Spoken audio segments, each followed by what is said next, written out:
Buenas tardes a todos. Respetando los tiempos y el horario pautado, tendríamos otro número de inscriptos, pero vamos a dar comienzo respetando el horario que estaba pautado. Este webinar, Desafíos a la comunicación en plena emergencia hídrica, con la disertación del ingeniero Juan Ború, subgerente de Sistemas de Información y Alerta Hidrológico del Instituto Nacional del Agua, y Guillermo García, vicepresidente primero de la Cámara de la Industria Aceitera de la República Argentina y el Centro de Exportadores de Cereales. En primer lugar, le vamos a pedir al presidente de la Bolsa de Cereales de Entre Ríos, el contador Diego Mayer, que nos dirija unas palabras de bienvenida. Bueno, buenas tardes, gracias Dana, gracias a los disertantes por dedicarnos a este espacio.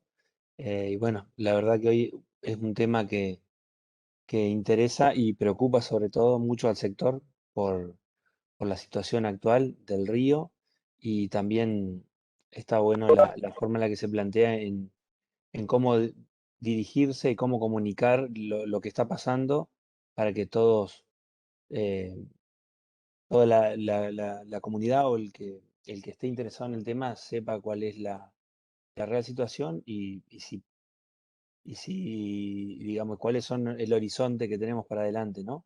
Así que desde ya agradecido por la presencia de ustedes y quedamos, quedamos en sus manos. Gracias, Diego. Juan, empezamos con tu presentación. Recordar que las preguntas se van a realizar mediante el chat y va a ser al finalizar las dos presentaciones. Así que, Juan, todo el tiempo es tuyo en este webinar. En principio, muchas gracias por la invitación a Diego, a Guillermo, a Dana misma. Es una oportunidad muy interesante de participar y de intercambiar con todos ustedes. La situación es especial, no hay ninguna duda que es una situación especial. Es una emergencia hídrica que, siguiendo las definiciones que usamos habitualmente, hacemos todo lo posible porque no se pase de la emergencia a la catástrofe, ¿no? Planteando la emergencia como algo que nos desafía y la catástrofe como algo que nos supera. Bueno, hay que hacer todo lo posible porque no nos supere concretamente. Y en ese trabajo, en ese esfuerzo que estamos haciendo, la comunicación cumple un rol muy destacado, muy importante, y es gran parte si uno lo midiera en términos de porcentaje, de los esfuerzos, ¿cuántos se van en comunicación? Y un altísimo porcentaje, no hay ninguna duda. Voy a ver si paso la presentación.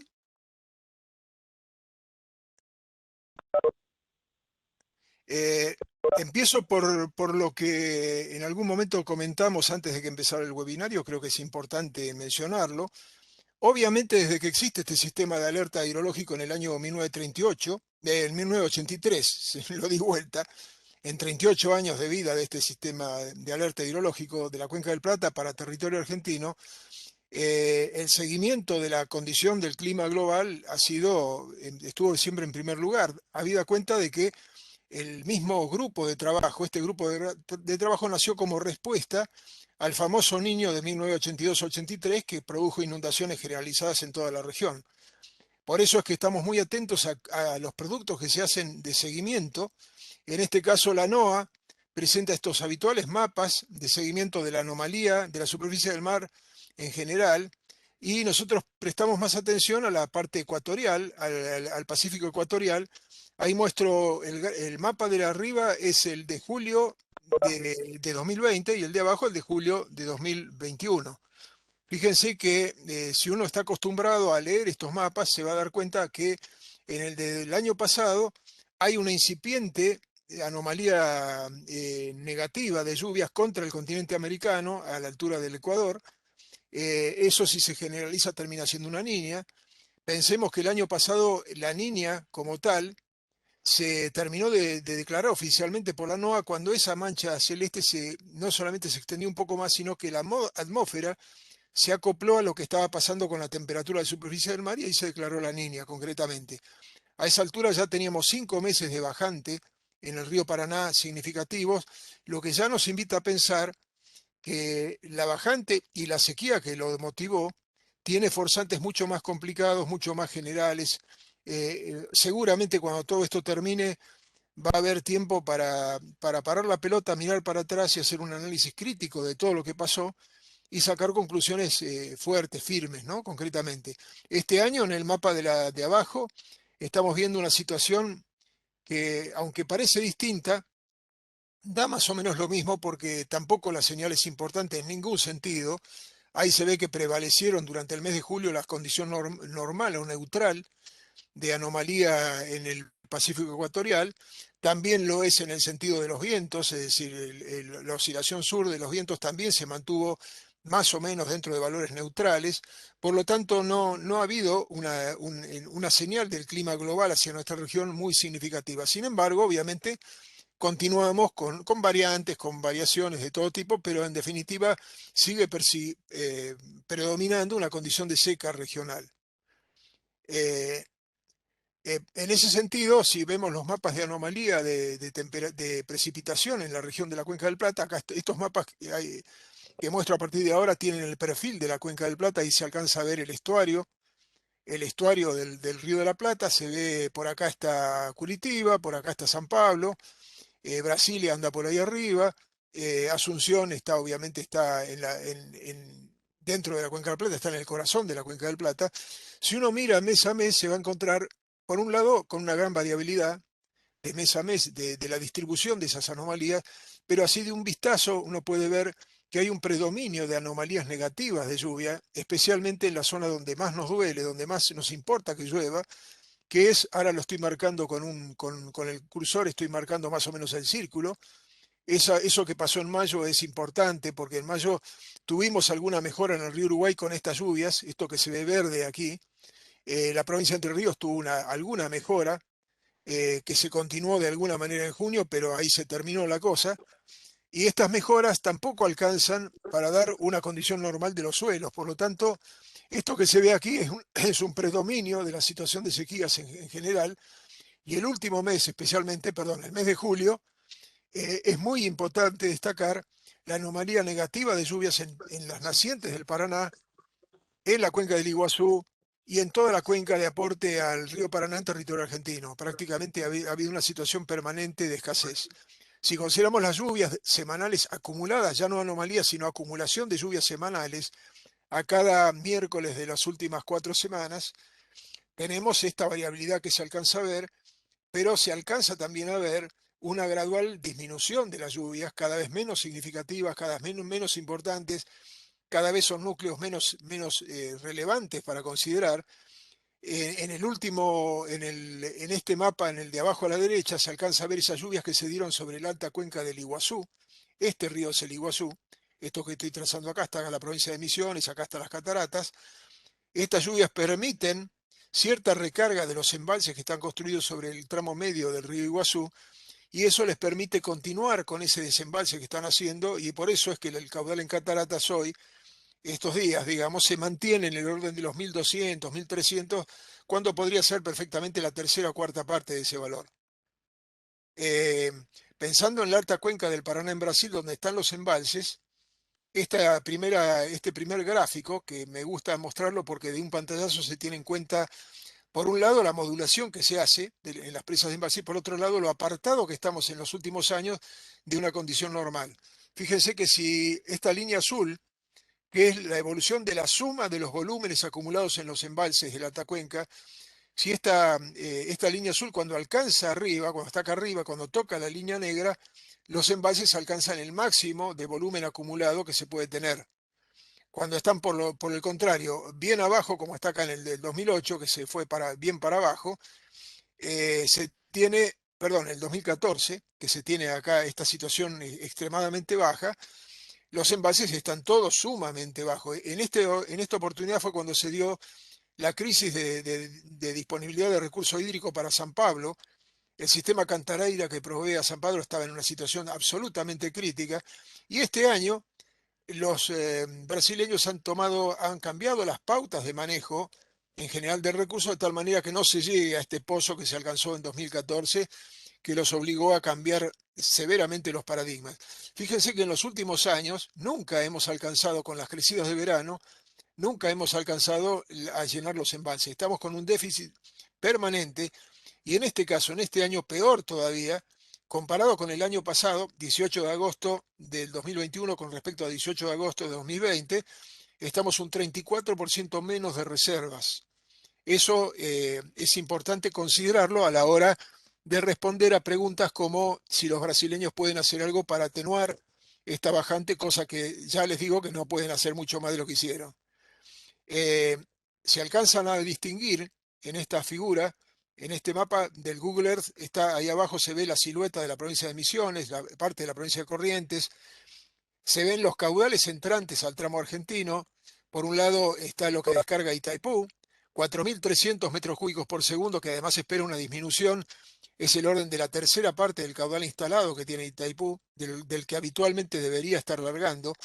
Los 1.200 del Iguazú en Cataratas, que tendría que ser mucho menos y que va a ser mucho menos. Un escaso aporte en ruta en el tramo misionero paraguayo del río Paraná. Digamos de paso que esta región que está acá, especialmente la que estoy marcando con el cursor, es una región que ha tenido un cambio en el uso del suelo muy significativo por la sojización, la plantación de soja y por el cambio de hábitos culturales.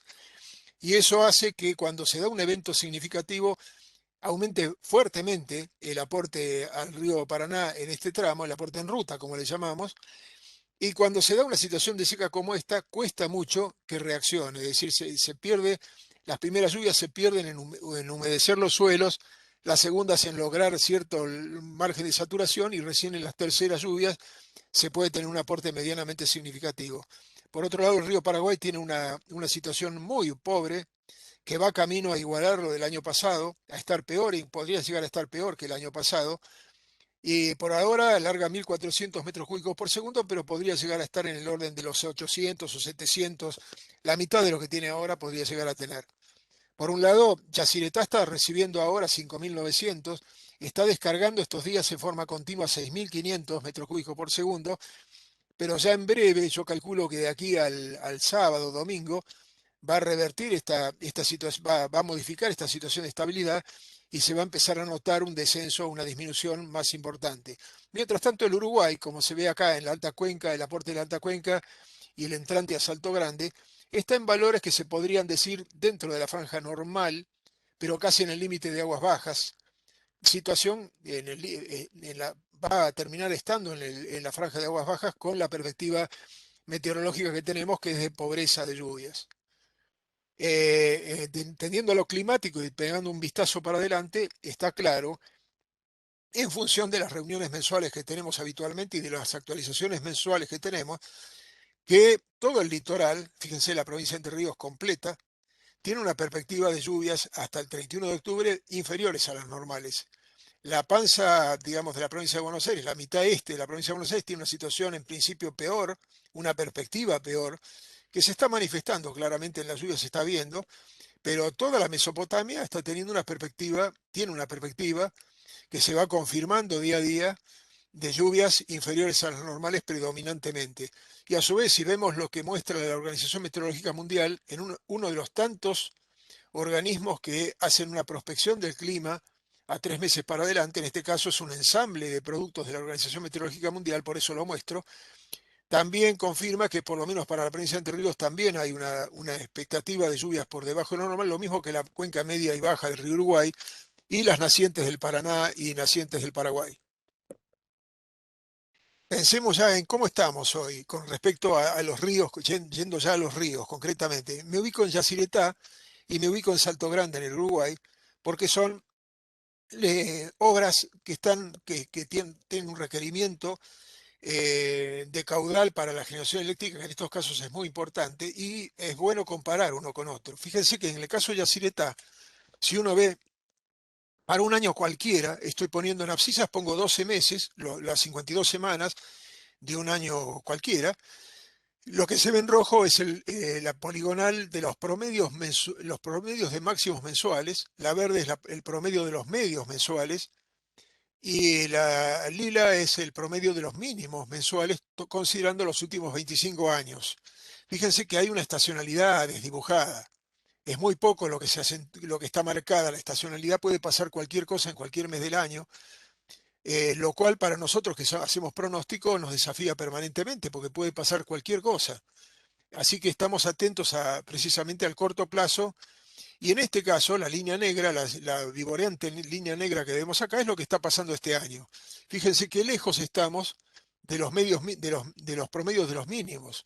Estamos claramente en aguas bajas y en una situación pseudo estable o artificialmente estable por el desembalse que está haciendo Brasil, de los embalses de la alta cuenca, pero es evidente que en breve vamos a tener una disminución adicional. Fíjense que este piquito que se ve acá, que lo resalto ahora de fines de mayo, es una ventana, es la ventana especial que se hizo de descargas desde Itaipú, fundamentalmente, para mejorar la condición para la navegación fluvial de trenes de barcazas de los paraguayos, saliendo del este de Paraguay, pasando por la esclusa de navegación de Yacyretá y evolucionando hasta Rosario para ahí pasar a silos o a buques de ultramar. Se pudo hacer este año una sola operación, una sola, ya no da para más, no hay reservas como para seguir operando así que la condición quedó ahí nomás. Con respecto al río Paraguay, este gráfico de trabajo, es un gráfico de trabajo sin ninguna duda, no está esmerado para nada, muestra cómo han evolucionado en los últimos tiempos los niveles en las 4 escalas de referencia principal, que son Bahía Negra en la descarga del Pantanal, el puerto de Concepción, que es referente del tramo medio del río Paraguay, y Puerto Pilcomayo en Clorinda y Formosa, Puerto de Formosa capital, como referentes del tramo compartido con Paraguay. Fíjense que estamos hace rato con niveles muy por debajo de lo normal, muy claramente por debajo de lo normal. Se ve acá a la izquierda la gran variabilidad climática que tuvimos en 2019. Fíjense que este pico que está acá es uno de los máximos históricos en el puerto de Formosa, con 970. En ese momento no teníamos en vista lo que iba a pasar claramente. Esta perspectiva de bajante persistente no la teníamos. Sin embargo, a esa altura, a principios de junio de ese año, ya se estaba empezando a manifestar la sequía en la cuenca del Paraguay, con lo cual esa sequía tan pronunciada prácticamente dejó de llover a cero, motivó esta bajante persistente, que es la bajante más larga en la historia en 120 años en el Paraguay inferior, claramente. Se llegó a niveles bajísimos. Bueno, el año pasado estuvimos en niveles peores y este año vamos camino a estar igual que el año pasado, en forma muy parecida o quizá un poco peor. Es decir, las 4 secciones de control del río Paraguay tienen una perspectiva de descenso persistente y es muy probable que estemos así de acá hasta fines de la primavera, claramente, con una eventual recuperación a fin de año, pero también está por verse esa recuperación. En el caso del río Paraná, este es otro gráfico de trabajo, sin ninguna duda, no tiene ninguna gracia el gráfico en sí, pero lo que sí muestro es la evolución hasta el día de hoy, la primera línea vertical, y su previsión para los días 24 y 31 de agosto, en Corrientes, Goya, La Paz y Paraná.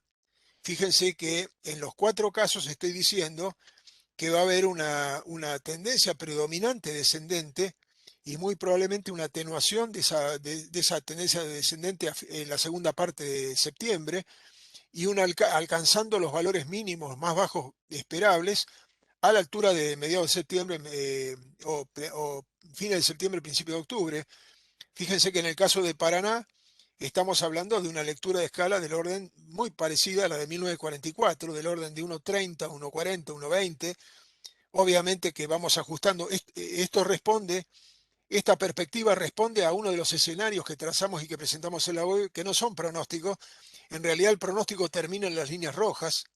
Lo que realmente uno puede considerar como pronóstico termina acá, en lo que uno tiene cierta certeza o cierta firmeza en la perspectiva. Todo lo que sigue de acá para allá son escenarios posibles. Yo me baso fundamentalmente en el de mayor probabilidad, pero escenarios simplemente que sirven para la toma de decisiones de largo plazo, nada más.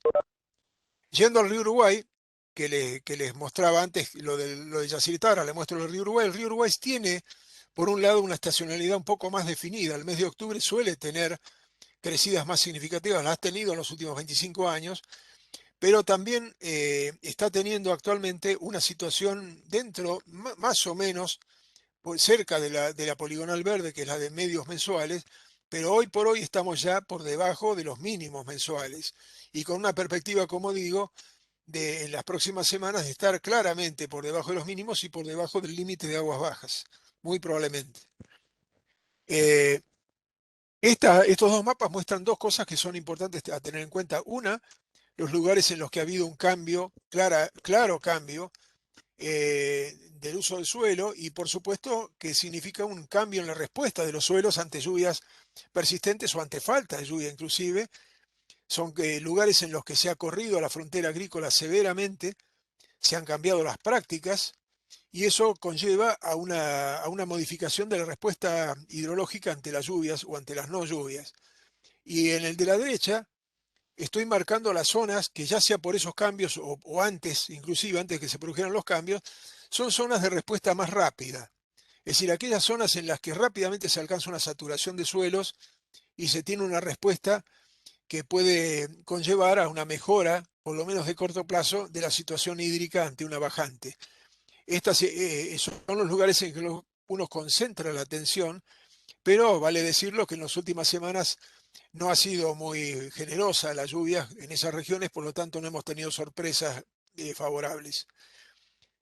Obviamente, para hacer el seguimiento de esta situación, estamos teniendo productos sobre la base de la información satelital permanente y estoy mostrando uno de esos productos sobre la base de la información del sensor MODIS, que es muy importante, es un sensor de baja resolución, pero de muy frecuente, de muy buena revisita, y sobre la base de la información que da el MODIS desde el año 2000, podemos mostrar ahí se ve el tramo, perdón, el tramo correntino paraguayo del río Paraná, por acá está Yacyretá, aquí se ve el río Paraguay llegando a confluir con el río Paraná, y de ahí para abajo acá está la ciudad de Resistencia, acá está la ciudad de Corrientes. Fíjense que lo amarillo, todo lo que está en amarillo, es lo que uno debería considerar como normalmente anegado o normalmente desbordado, y en lo azul es lo que se observa actualmente. Fíjense, díganme si realmente la situación no es extraordinaria y lo difícil que es pasar de lo azul a amarillo. ¿Qué tiene que pasar para que pasemos de lo azul a amarillo? Y básicamente un cambio en el patrón de lluvias regional muy significativo y muy persistente, si no, va a ser muy difícil que en el mediano plazo lleguemos a eso. Yendo al tramo medio del río Paraná, a la altura de Goya, ahí está metida la ciudad de Goya, alcanzan a verla por acá, esta es la ciudad de Goya, también se alcanza a ver que el río Paraná tiene una retracción claramente, y fíjense la margen derecha en territorio santafesino, lo que significa la pérdida de la humedad en toda la franja que significa la cuenca del río San Javier, que es el brazo de margen derecha del río Paraná, y más abajo, seguramente si siguiéramos más abajo, veríamos todo el sistema Saladillo-Setúbal también en una condición crítica. En ese sentido, como les decía antes, tenemos una necesidad imperiosa de ir siguiendo paso a paso la evolución del clima. El Servicio Meteorológico Nacional, que además hace una perspectiva climática actualizada mes a mes, al principio del mes, nos está haciendo un informe especial en el contexto de la bajante, que es muy valioso porque ataca a lo intraestacional. Nosotros estamos diciendo que vamos corriendo el mojón poco a poco y vamos llegando llegando a los 3 meses para adelante, pero lo que pasa dentro de esos 3 meses es muy importante ir analizándolo, y en este caso el pronóstico como tal para la semana 1 y para la semana 2, que comprende todo lo que falta de agosto prácticamente, ahí se ve la persistencia de precipitaciones inferiores a las normales, realmente complicado. En estos mapas que incluyen en el informe muestra con umbrales de 10 milímetros, 50 milímetros y 100 milímetros, qué probabilidad hay de que se den realmente estas lluvias. Y fíjense que no pasamos de los 10 milímetros prácticamente, y con 10 milímetros no hacemos nada. Milímetros ocurridos durante toda una semana, pensemos, en ese lugar. Eventualmente la cuenca del Uruguay podría verse beneficiada, pero que en lo que hace a la cuenca del Paraná, esto significa que no podemos esperar ninguna sorpresa. Y para la siguiente semana, ahí tendríamos un poquito más de esperanza. Fíjense el mapa que hace a la probabilidad de precipitaciones acumuladas por encima de los 10 milímetros es un poco más significativo, y más de 50 milímetros también. Eso significa la cuenca del Iguazú, básicamente, y la cuenca de aporte directo a Itaipú. Algo es algo, pero bueno, hay que ir viéndolo, es un pronóstico en principio. A su vez, el informe que hace el Servicio Meteorológico apunta a lo que pasa desde los 15 días hasta los 90 días. Es lo que ellos llaman el pronóstico subestacional a estacional, que en principio empiezan hablando de que el ENO se encuentra en una fase neutral, nos olvidamos del Niño entonces. La oscilación de Madden-Julian, que es un forzante regional, se encuentra activa sobre el Océano Índico y se prevé una transición hacia una fase neutral, favoreciendo precipitaciones menos intensas en la región del litoral. O sea, esta situación inhibe las lluvias, concretamente. Y con respecto al pronóstico trimestral, se espera que se registren precipitaciones inferiores a las normales sobre el este de la provincia de Buenos Aires y todo el sur del litoral, también normal o inferior a la normal sobre el norte del litoral, y etcétera, etcétera. O sea que la perspectiva es realmente negativa y esto se viene actualizando y siempre vemos la continuidad de esta situación. En ese sentido, y ante la necesidad de atacar o de dar herramientas para la toma de decisiones de largo plazo, la Jefatura de Gabinete nos ha impuesto, a través de la Secretaría de Infraestructura y Política Hídrica, de la que depende el Instituto, la definición de escenarios alternativos de bajante. Estos escenarios son una interpretación de todas las variables que tenemos por adelante, de las grandes incertidumbres, sopesando esas incertidumbres, imaginando cuáles pueden ser la situación que más probable se puede dar, y en ese sentido se definieron tres escenarios alternativos, uno medianamente el más probable, uno más optimista y uno más pesimista. Esto se puede encontrar en la página web, toda esta explicación. En este caso, los tres escenarios que se tienen con su reevaluación o su cambio de pautas del 6 de agosto y actualizados con fecha de ayer en la página web, se tiene como escenario 1 la continuación progresiva de la tendencia de bajante actual, según los registros recientes. Ese es el escenario que a corto plazo en principio, a corto plazo es el más probable de ocurrir. Luego uno más crítico, que el escenario anterior, representando una situación intermedia, es el escenario que a mediano plazo resultaría más probable de ocurrir de acuerdo con la situación de las cuencas superiores de aporte y del estado de los embalses de agua arriba. Y un escenario complementario, 3 más crítico, tendiente a aquello registrado en el año 44, ya el año 44 sigue estando como referencia, como la bajante más severa registrada, y que presupone lluvias débiles en el inicio del verano, fines de primavera e inicios del verano. Con estas tres pautas se trazan los escenarios y uno los puede encontrar en la página, por ejemplo, el escenario 2, que es al que yo le asigno el mayor seguimiento, el que tomo como referencia. Ahí se puede tener para algunas secciones de los ríos, por ejemplo, ahí se ve Paraná, por ejemplo, lo que se puede esperar para las semanas a paso semanal, de aquí hasta el 28 de diciembre, aunque en realidad ya lo estamos planteando hasta el 31 de enero. Ahí se ven los valores que se pueden llegar a alcanzar y en principio en Paraná podríamos tener niveles mínimos del orden de 80 centímetros por debajo del cero de escala. Recordemos que en el año 44 se alcanzó 1,39 de mínima, que fue muy significativo, un valor muy importante. En principio estaríamos ligeramente por encima, pero con un valor realmente muy, muy importante, de un impacto severo. Además, dicho de paso, digamos de paso, que si hoy se diera exactamente lo de 1944, el impacto sería mucho más importante que en 1944. La vulnerabilidad que tenemos hoy es mayor, la dependencia que tenemos del río Paraná es mucho mayor que en 1944, por lo tanto, esto nos puede pegar mucho más duro. Siguiendo ya un poquito más rápido, yendo a Corrientes, ahí se tiene los tres escenarios previstos. Está marcado a partir de cuándo tendríamos una mayor incertidumbre con respecto a las lluvias. Y lo mismo para Corrientes con los tres escenarios. ¿Qué pasaría con todas las semanas hasta el 28 de diciembre?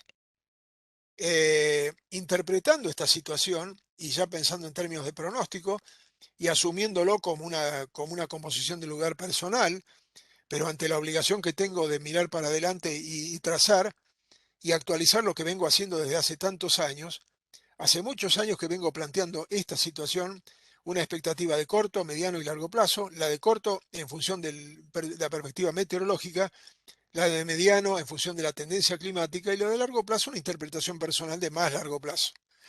El río Paraguay en el corto plazo persistente descenso, fuerte regulación de parte de Brasil y en el río Iguazú especialmente, un gradual descenso de las aguas hacia aguas bajas en el río Uruguay, y Rosario oscilante en el orden de 30 centímetros por debajo del cero de escala.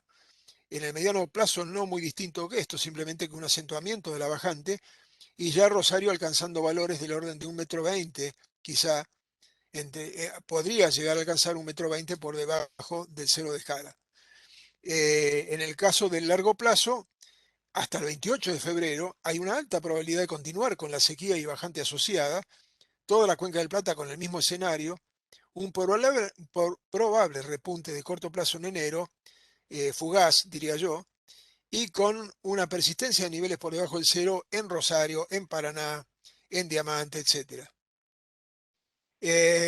Obviamente el título de nuestra reunión de hoy tiene mucho que ver con la comunicación, y en realidad estos 38 años de vida del sistema de alerta de la Cuenca del Plata en territorio argentino es en un alto porcentaje comunicación, no hay ninguna duda, y tenemos desafíos permanentes.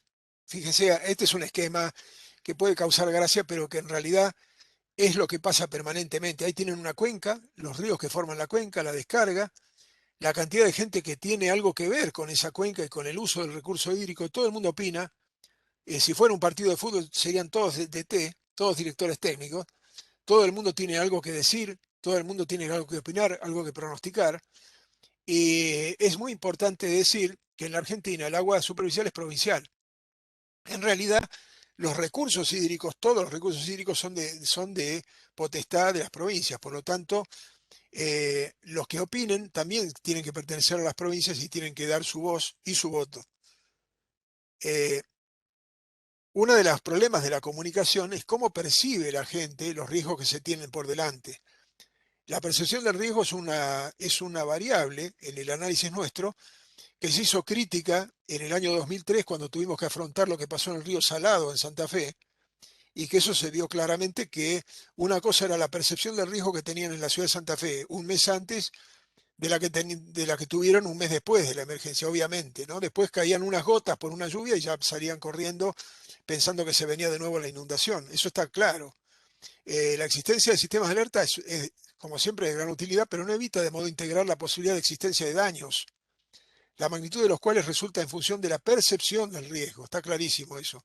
Si nos quedamos en Santa Fe, el gráfico de abajo es un gráfico que hace a este tema, y vemos cuántos días a lo largo de los años, desde 1905 en adelante, estuvo por encima de los 6 metros, considerado como nivel de desastre. En principio a mí no me gusta de desastre, más bien lo prefiero de emergencia. Fíjense que entre 1905 y 1965 no hubo ninguna situación que realmente demandara una atención especial en ese sentido. Por lo tanto, la percepción de riesgo se fue asentando, aventando la posibilidad de crecidas tan significativas como las que vimos después.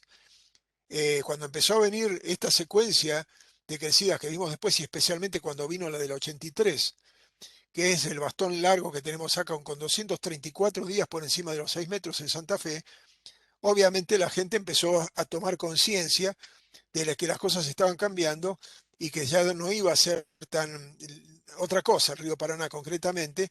Por lo tanto, fue percibiendo gradualmente que el riesgo era mayor.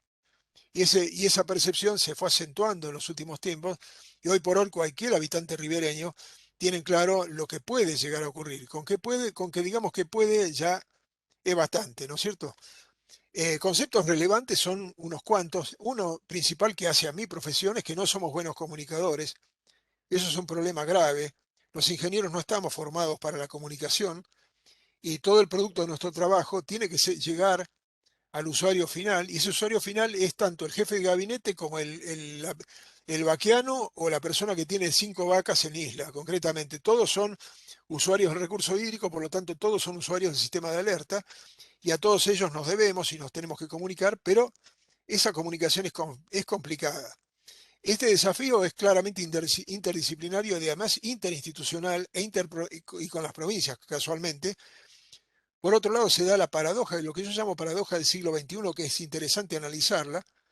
Cada vez es más profusa la información de base para el análisis. Internet muestra una cantidad enorme de información, pero al mismo tiempo la gente se va dando cuenta que necesita que la información pase por el sedazo por el filtro de un especialista. Por lo tanto, cada vez hay mayor demanda de la información elaborada con valor agregado. Es decir, que pase por las manos del especialista de cada tema. Es en cierta forma paradójica porque se pone a disposición de la gente la mayor cantidad, toda la información que uno quiera, de todos los colores, pero está claro que uno llega un momento que para tomar una decisión tiene que pasar todo eso por un filtro. La importancia del dato es la información de campo de las variables hidrometeorológicas. Las escalas hidrométricas están en una condición, todavía están en una condición deplorable, tienen que ser modificadas, se está trabajando en eso con ese objetivo. Otro es el tema de los ceros de escala, cómo comunicar exactamente qué significa eso del cero de escala, qué significa poner una escala, que es una regla centimetrada concretamente, es un palo con centímetros, con marca de centímetros, que lo pongo, lo instalo a la vera del río, lo dejo fijo, la idea es que nunca más lo cambie, nunca más lo saque, y lo importante es qué pasa cuando el nivel del río está por debajo de ese cero de escala. No significa que estamos en agua cero, que no tenemos nada de agua, y mucho menos que estamos por debajo del nivel del mar. Nada que ver, no tiene nada que ver. Si yo pongo dos escalas, una al lado de la otra, y una la pongo más hundida que la otra, las lecturas que voy a tener en ambas escalas van a ser diferentes, claramente, sin ninguna duda. Si a la lectura que tiene hoy 20 centímetros por debajo del cero en Rosario, por ejemplo, la hundo 20 centímetros, lo que voy a tener como lectura es cero. Es decir, voy a tener una lectura de escala de 20 centímetros en una escala y de menos 20, de menos 20 en una y en cero de la otra. Y las dos valen, las dos tienen sentido, las dos son referencias. La gracia está en mantener una escala y no modificarla. Otra cuestión también tiene que ver con las inundaciones que se producen por excedentes o por exceso, no por excesos. Es lo que sobra en un balance hídrico, que hoy por hoy no sobra nada, por eso tenemos una sequía y por eso tenemos bajante. Hay que hacer un seguimiento muy cercano a la información y tiene que haber una interacción entre nación, provincias y municipios muy fuerte, que se está logrando concretamente. Y por otro lado, al final quiero mencionar que con Brasil y con Paraguay estamos teniendo conversaciones técnicas y diplomáticas permanentes, que muestran hasta qué punto hemos llegado a un intercambio de conocimientos y a un conocimiento mutuo muy fuerte que nos permite llevar adelante esta situación tan desafiante de la mejor manera.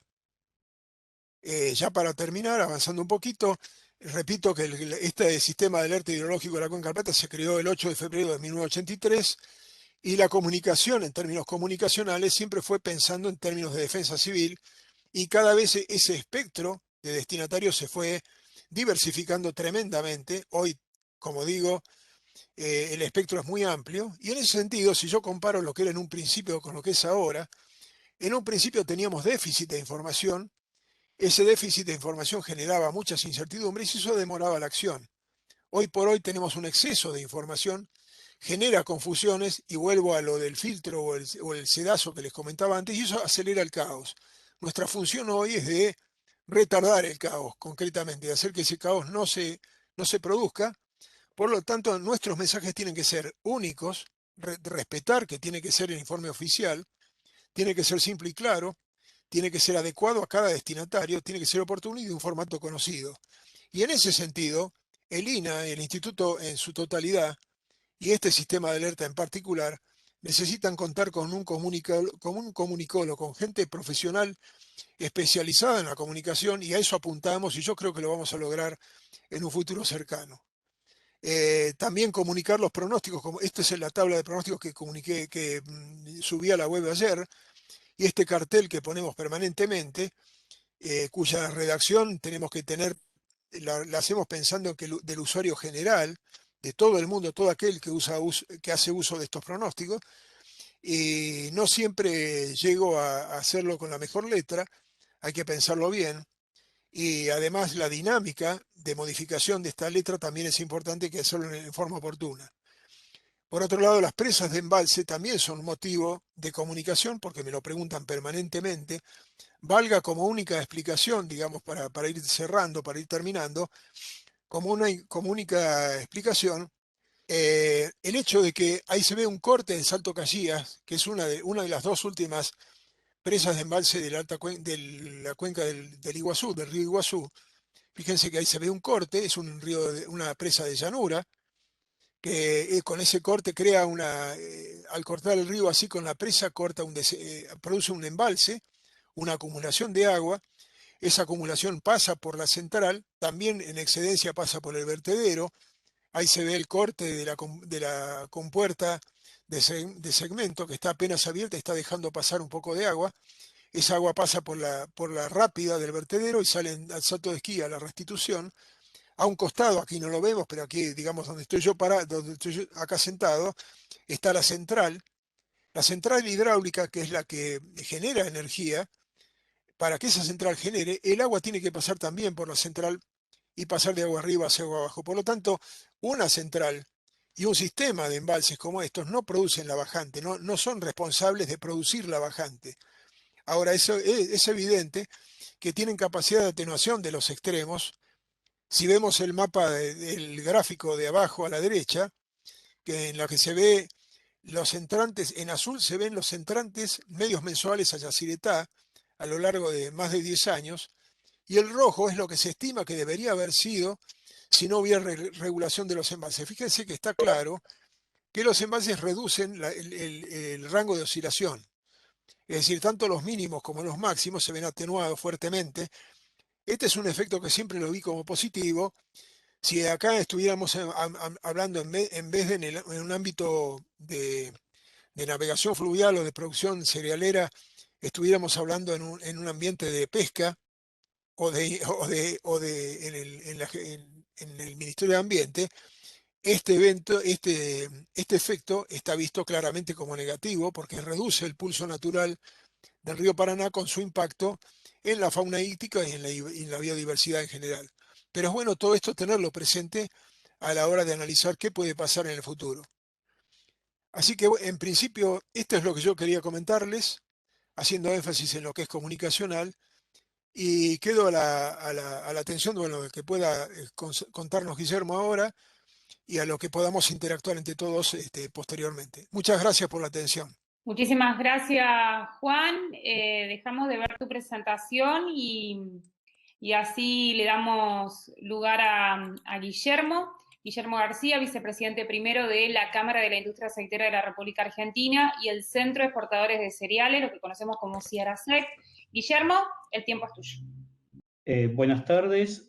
Primero que todo, muchas gracias por la invitación a la Bolsa de Entre Ríos. La idea mía es complementar un poco la excelente exposición de Juan Borús, que desde ya abarcó todos los aspectos técnicos de la bajante. Y la idea mía en esta pequeña presentación es compartir con ustedes más que nada los aspectos del efecto comercial de la bajante y de lo que significa la hidrovía para lo que son las exportaciones de Argentina. Desde ese punto de vista, ustedes seguramente esta gráfica la conocen ya. El sector tanto de cereales como de agroindustria en Argentina es el componente esencial de las exportaciones, con un total del año pasado, esta cifra del 2020 abarcaba un 45%, 47% del total de las exportaciones. Este año, a pesar de la bajante que continúa, como dijo Juan, y de la pandemia, estas cifras incluso mejoraron durante el primer semestre por los mejores precios.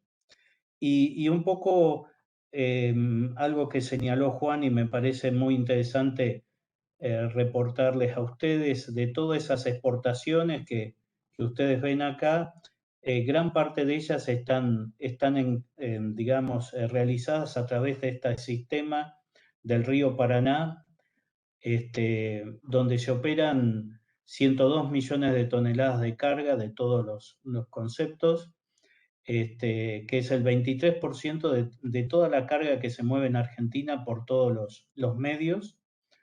Es el 82%, como decía, de granos, harinas y aceites de Argentina.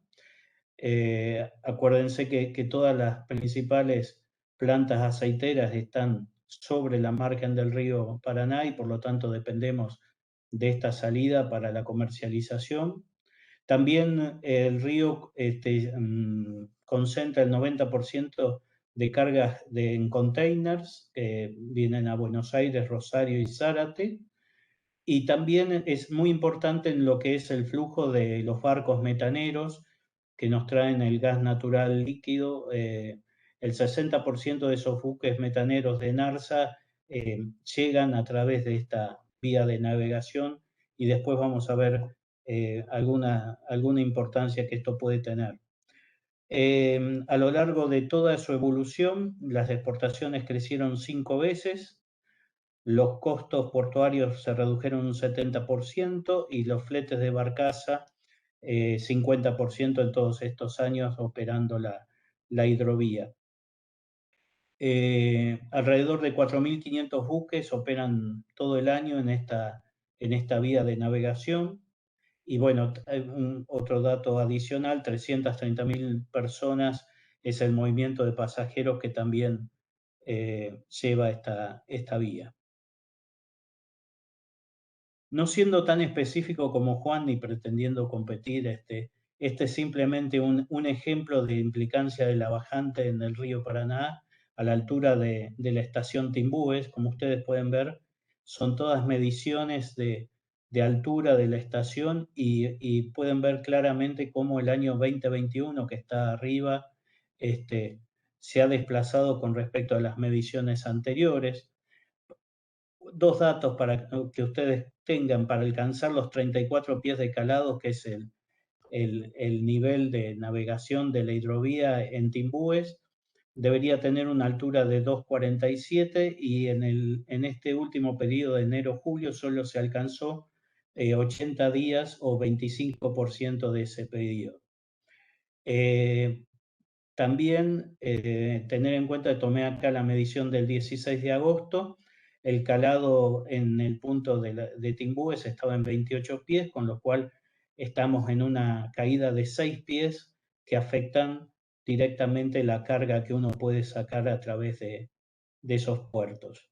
Le dejo una regla de 3 simple, aproximadamente por cada pie de reducción de calado implica cargar 2.500 toneladas menos en un Panamax de 60.000 toneladas de porte y entre 1.500 y 1.800 toneladas en uno Handysize o Handymax de 35.000 toneladas de porte, que son los que van a Brasil, por ejemplo, con trigo. Otra implicancia de la bajante que hemos tenido, además de la pérdida de carga y la mayor cantidad de viajes para retirar la exportación, es el cambio en el flujo de camiones, porque nos hemos visto obligados, y ustedes lo han visto a través del mercado FAS, el mercado doméstico, que parte del flujo de upriver ha debido llevarse hacia los puertos de Necochea y Bahía Blanca, implicando mayores costos de logística, de traslado de camión, y a su vez generando un premio o spread de mercadería entre los puertos de upriver y puertos de Bahía Blanca, que en el caso del maíz pasó, por ejemplo, de $20 a 35, 40 dólares en los últimos tiempos. A su vez, otro impacto adicional fue la disminución del diferencial o el spread de flete marítimo entre Argentina y otros orígenes.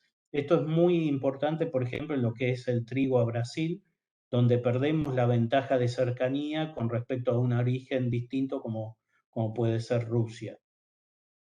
Y como decía Juan, lamentablemente esto es algo que en el corto plazo llegó para quedarse y con el que vamos a tener que convivir, con lo cual, desde el punto de vista comercial, no solamente en maíz, pero si esto se extiende a diciembre o enero o febrero, como decía Juan, con la vacante, también va a afectar el trigo de la nueva cosecha.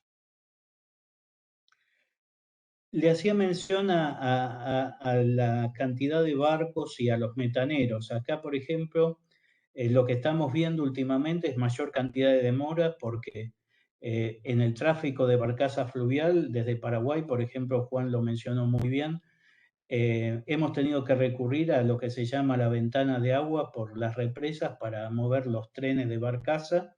En este año solamente se pudo hacer en mayo. y eso es todo soja, que por ejemplo, que viene a molerse acá en Argentina, más harina de soja y el aceite de producción paraguaya.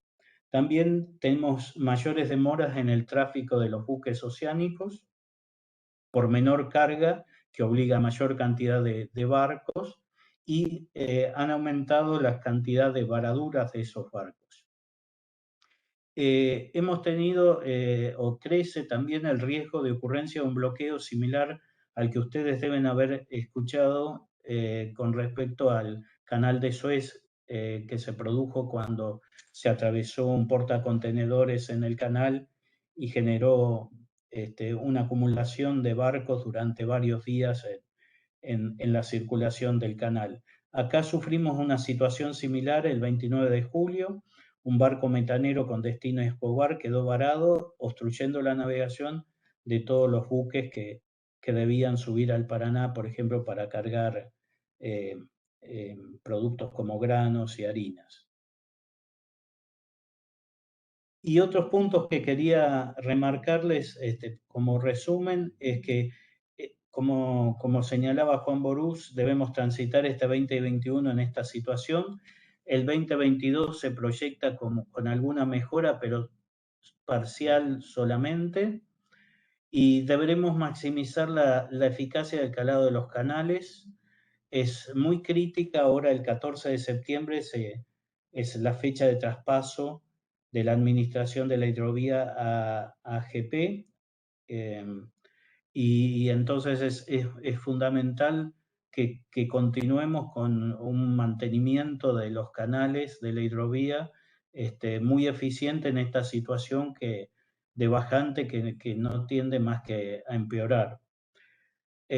Vamos a requerir un mantenimiento constante por parte del concesionario. En principio se está planificando un periodo de transición de 1 año, en el cual continuaría el concesionario actual hasta poder generar una licitación con todas las condiciones el año que viene. Y esto es fundamental porque, como les decía, la hidrovía es la vía de exportación económica de Argentina.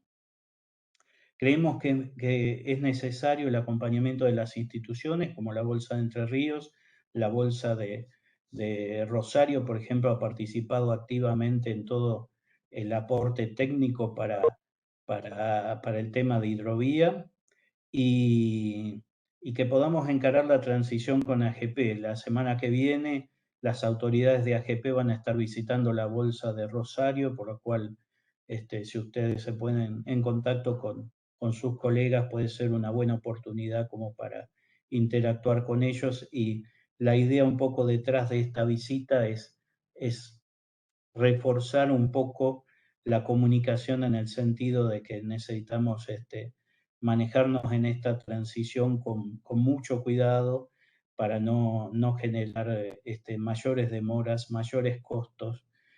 Y por otro lado, es importante que vayamos a una licitación de dragado hidrovía que garantice mayor calado, mejoras en los pasos, porque tenemos que adaptarnos a buques mayores.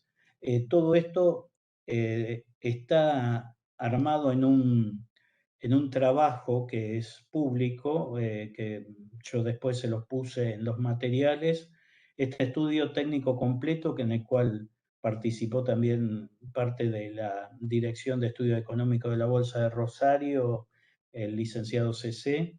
En él se presentó y se elaboró para el gobierno anterior, se le presentó previamente a la licitación que iba a encarar el ministro Dietrich, y también a este gobierno. Otro punto que quería señalar acá es el control de la hidrovía, que como ustedes saben continuará estando monitoreado por el Estado a través de la aduana, Prefectura Naval, SENASA, y lo cual hace inadmisible el argumento de reclamo de soberanía que hemos visto en algunas redes. El costo logístico de nuestra exportación es una variable crítica de nuestra competitividad. mayores costos por cualquier razón implica menores precios para nuestros productos de exportación.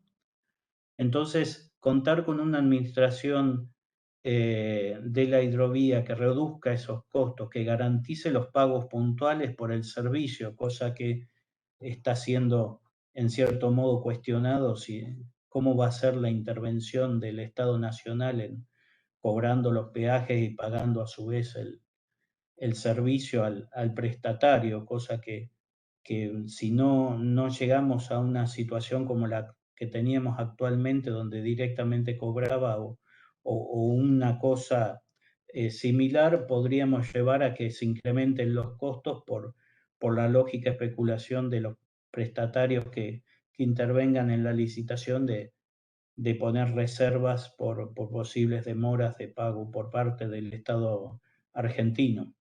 Y fundamentalmente también debemos hacer hincapié en un manejo ecológicamente sostenido de la hidrovía. Como decía Juan, hay muchos tramos que han tenido distintos usos, sobre todo el tramo en el norte, en la parte paraguaya, y creemos que también la parte de sostenibilidad ecológica es fundamental para esto que vamos a encarar, que va a ser para los próximos 20, 25 años.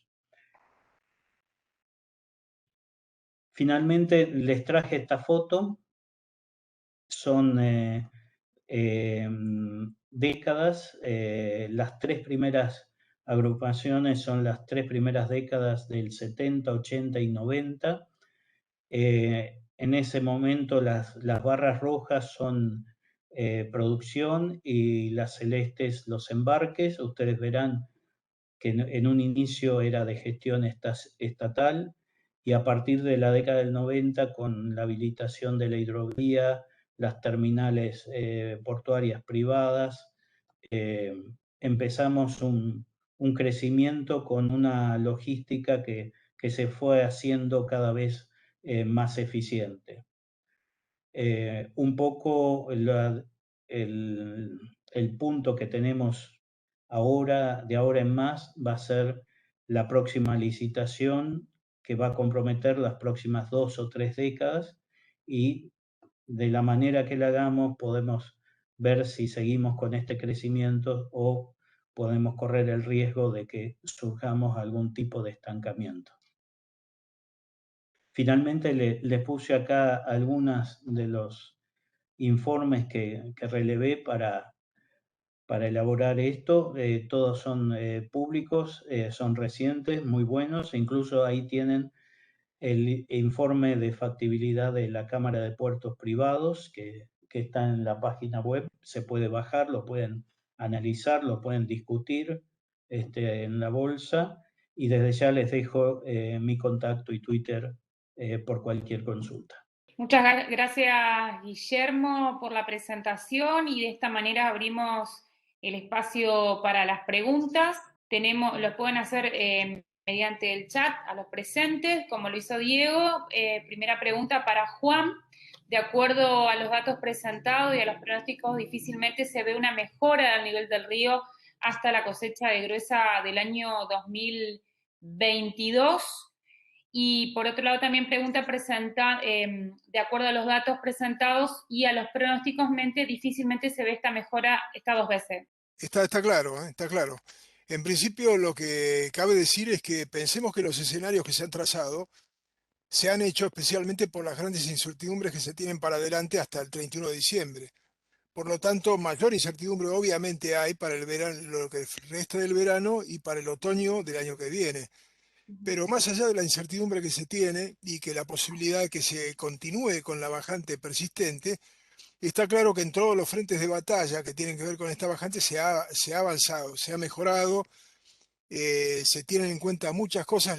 Por ejemplo, una de las que se tiene muy claro es que institucionalmente entre los organismos, como puede ser la Subsecretaría de Puertos y Vías Navegables, la Prefectura Naval Argentina, organismos como el mío, claramente, el Servicio Meteorológico Nacional, estamos todos trabajando en un mismo ámbito, viéndonos las caras, aportando, de tal manera que las soluciones que puedan estar al alcance se van a ejecutar. con lo cual en principio uno puede decir que vamos a estar más fortalecidos frente a un nuevo otoño en condiciones de bajante. Si eso ocurriera, obviamente, ¿no? Eso no está tan claro. Hay para todos los gustos. Está el que dice que en enero, con las lluvias de enero, se acabó el tema de la bajante, y está el que dice que todo el año que viene va a ser un año de sequía. No tengo argumentos para desmentir a ninguno de los dos, lamentablemente. Ojalá lo tuviera, pero que nos va a obligar a hacer un seguimiento permanente, y uno de los correlatos que va a tener, claramente, es la de fortalecer la interrelación con el usuario local. Es decir, nosotros, esta bajante pega duro por todas partes, pega localmente, pega, por ejemplo, en el caso de las tomas de agua, estamos haciendo un seguimiento en ese sentido. En el caso de los usos comerciales del recurso hídrico locales o en cada provincia, estamos tratando de que con cada provincia lograr productos de información. De nuevo voy a lo de la comunicación, está claro que está permanentemente presente el tema, que sean útiles. Y hoy por hoy no hay dos provincias iguales.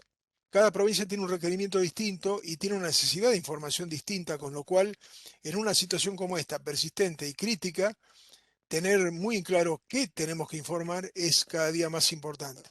Eso seguro. Muchas gracias, Juan. Y una pregunta para Guillermo. ¿Hubo incumplimientos de negocio de exportación por la situación del río? Y si los hubo, ¿fueron relevantes? En general lo que hubo fueron demoras, mayores costos, hubo necesidad de desviar barcos a puertos del sur, Necochea, Bahía Blanca, y generalmente donde un barco que carga River un 70-80% y completa con 20-30% en el sur, hoy en día ya estamos en 60% River, 40% al sur, y no descartamos que tengamos situaciones de 50% River y 50% al sur. O sea, eso es la situación que ha pasado. No ha habido ningún default, no se dejó de cumplir con los negocios. Lo único que se incurrió en mayores costos, y también hay una implicancia que tengan en cuenta ustedes los productores para que esto llegó para quedarse en lo que es para maíz a River contra el sur y el trigo de la cosecha nueva.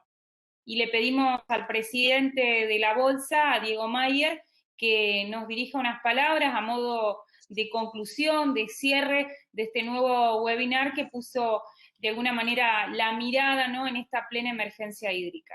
Bueno, en primer lugar, gracias a los dos. Ya en alguna otra oportunidad lo hemos escuchado por temas similares a este. Y bueno, esta situación, la verdad que de momento preocupa, ha generado sí, varios contratiempos en la comercialización, y de mantenerse así, por lo que se ve, al menos de acá hasta fin de año, parece que vamos a tener este escenario. Hay que pensar en las implicancias que tendrá en esta cosecha fina, ¿no? Sobre todo acá en la zona nuestra, que somos afluentes a los puertos de la zona del River, y casi, bueno, esto hoy inhabilita a los puertos que están de ahí para arriba, como Diamante, que si bien veníamos complicados ya con Diamante, con esto terminamos de, de no poderlo usar, no, al menos por ahora, ¿no? Pero bueno, gracias por la claridad, gracias por los conceptos a los dos y por su tiempo. La verdad que en lo personal muy, muy provechoso, y bueno, y agradecemos a los que se conectaron hoy para, para recibir esta información. Agradecemos a Guillermo, a Juan Bueno. y a todos los presentes por este encuentro en este webinar que fue denominado Desafíos a la comunicación en plena emergencia hídrica. Muchas gracias.